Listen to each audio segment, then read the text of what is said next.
Stop scrolling for a second, because what you're about to hear sounds like incredible news.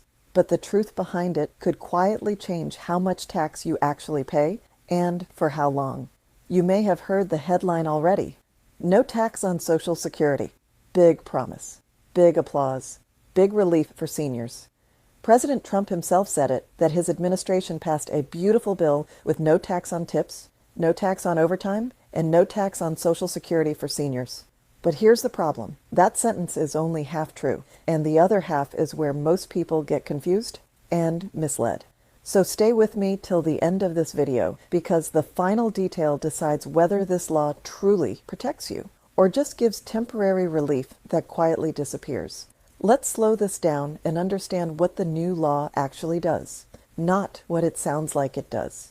Over the summer, Congress passed and the President signed a massive domestic policy package, officially promoted as the One Big Beautiful Bill.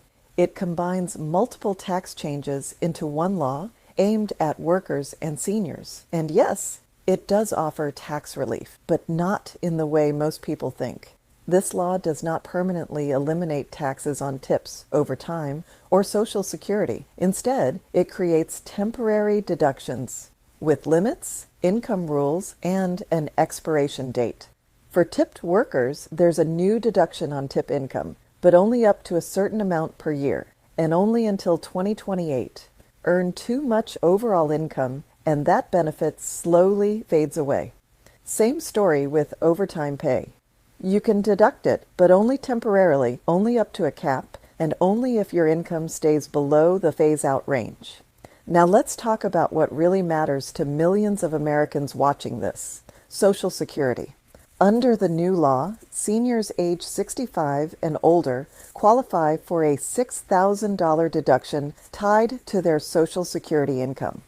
This deduction can significantly reduce how much of their benefit is taxed. And for many seniors, that's huge. According to official analysis, nearly 88% of Social Security beneficiaries over age 65 would owe no federal taxes on their benefits under this change. Before this law, that number was closer to 64%. So yes, for a large group of retirees, the tax burden drops dramatically. But here's where the headline falls apart. This is not universal, and it is not permanent.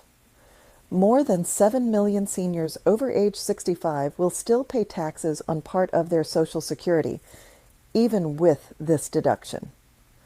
Higher income households see the benefit phase out, and once income crosses certain thresholds, the deduction shrinks or disappears. And even more important, millions of Social Security recipients don't qualify at all. If you're disabled and under 65, no relief. If you're a widow or widower receiving survivor benefits, no relief. If you retired early and haven't reached 65 yet, no relief. Children receiving survivor benefits, no relief. These groups make up a massive portion of the Social Security population, and they are completely left out of this change. Now comes the detail almost no one talks about.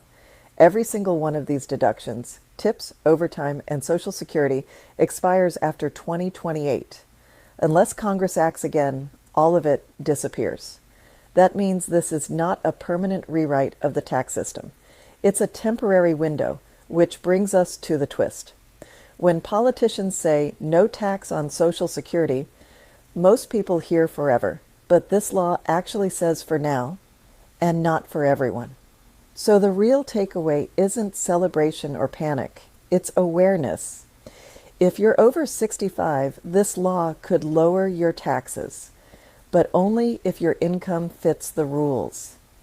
If you're under 65 or receiving a different type of benefit, nothing changes. And for everyone, the clock is already ticking toward 2028, because when the headlines fade and the speeches end, what matters is what shows up on your tax return.